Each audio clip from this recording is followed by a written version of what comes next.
Interviewer: Namaskar Maharaj Ji. We are here at the Grand Mahakumbh 2025, amidst the sacred confluence of saints, sages, and devotees. It is an honor to speak with you today. Please introduce yourself to our audience. Maharaj Vivekananda Brahmachari. Namaskar. My name is Sri Mahant Vivekananda Brahmachari. I am associated with the Agni Akhara, which has its primary center in Kashi. The responsibility of its administration is in my hands. Interviewer: Maharaj Ji, in today's times, we see that youth are engaged in various fields: technology, business, sports, and other professions. They strive for excellence in their careers, but often struggle to connect with spirituality. How can they integrate the essence of devotion, bhakti, and charity, Daan, into their daily lives? Maharaj Vivekananda Brahmachari: Look, our Sanatan Dharma has always provided a defined path for every stage of life. The young generation is not a new phenomenon. Youth have always existed. If you look at the lives of Lord Ram and Krishna, you will see that even they were guided by their gurus. They were taught that three things define youth: battle, ran, devotion, bhakti, and charity, Daan. These are the pillars of an ideal youthful phase. Today, the world is moving at a rapid pace. Success has multiple definitions, and in chasing worldly pleasures, devotion and charity often take a back seat. But remember, if you don't cultivate the practice of bhakti and daan in your youth, it becomes even more difficult later. Your knees will ache in old age, the body will not support you. That is why it is essential to practice devotion while you have strength and stability. Interviewer: Many people today believe that devotion and charity are meant for later years. They focus on career growth and worldly achievements first. What would you say to them? How can they develop these qualities early in life? Maharaj Vivekananda Brahmachari, you have beautifully pointed out the challenge of today's times. The core issue is indulgence, bhog. We have come into this world to experience certain things, but now, indulgences have consumed us instead of us consuming them. People forget their true nature amidst materialistic pursuits. Every human is given the same body parts, the same structure. Some train their minds and bodies and become strong, while others let time slip away. A young mind should ask itself, what am I preparing for? Only if you practice something today, will it become a habit for tomorrow. In your final moments, if you haven't practiced chanting the divine name, how will you suddenly remember it? If you are conscious about your studies, your career, and your health, then why not be conscious about your spiritual practice too? You dedicate 20 to 25 years to education, yet hesitate to dedicate even a few moments to spiritual knowledge. If you make space for devotion and charity in your life today, it will bear fruit in ways beyond your imagination. Interviewer: Maharaj Ji, we often hear about spiritual powers, Siddhis. There are stories of saints who could walk on water, become invisible, or appear anywhere at will. Have you personally witnessed such experiences?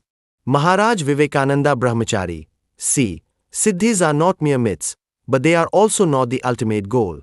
I do not speak from books, but from my own experience. A true guru will not promise you magic. Rather, he will guide you toward a pure and disciplined mind. A restless and indulgent mind cannot attain peace, let alone spiritual powers. Instead of running after supernatural abilities, strive to become a good human being. The power of a pure and compassionate heart is greater than any mystical ability. Interviewer: Maharaj Ji, you have dedicated your entire life to the spiritual path.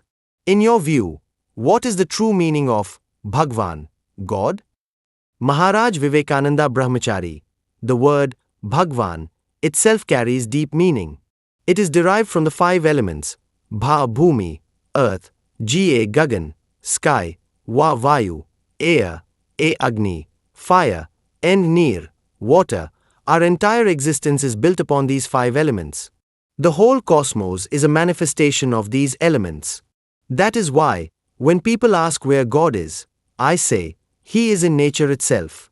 Understanding and aligning oneself with nature is the key to realizing divinity. Interviewer: There is a lot of discussion about the Kalki Avatar. Many believe that the divine incarnation is about to arrive. What is your perspective on this? Maharaj Vivekananda Brahmachari, time and again, when righteousness, dharma, declines and unrighteousness rises, divine intervention occurs.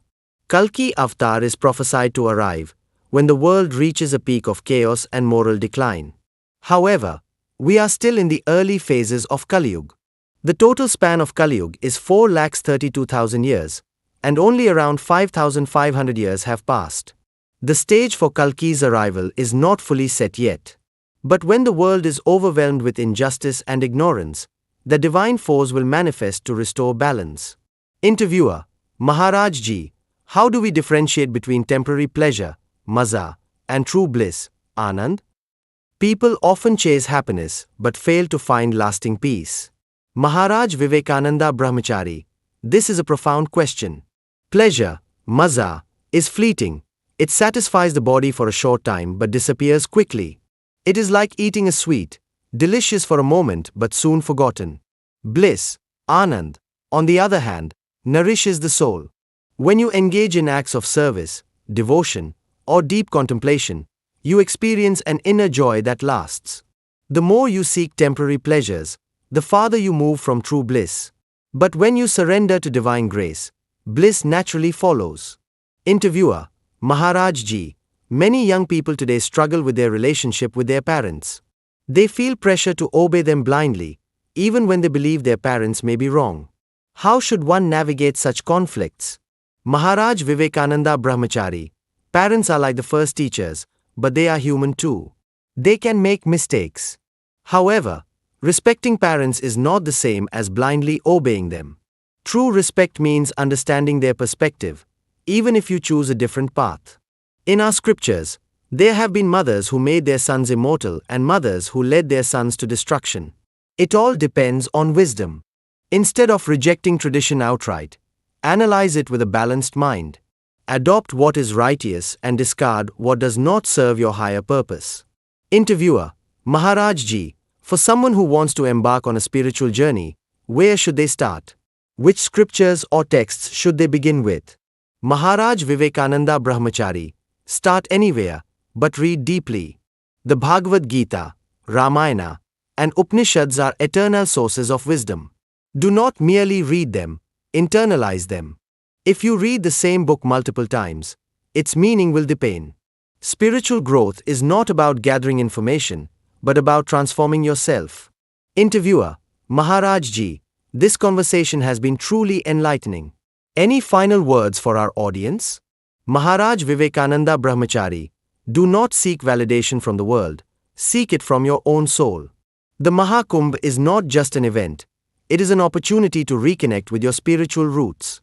Dive deep into devotion, serve selflessly, and you will find the true essence of life. My blessings to all who are listening. May you walk the path of Dharma with courage and clarity.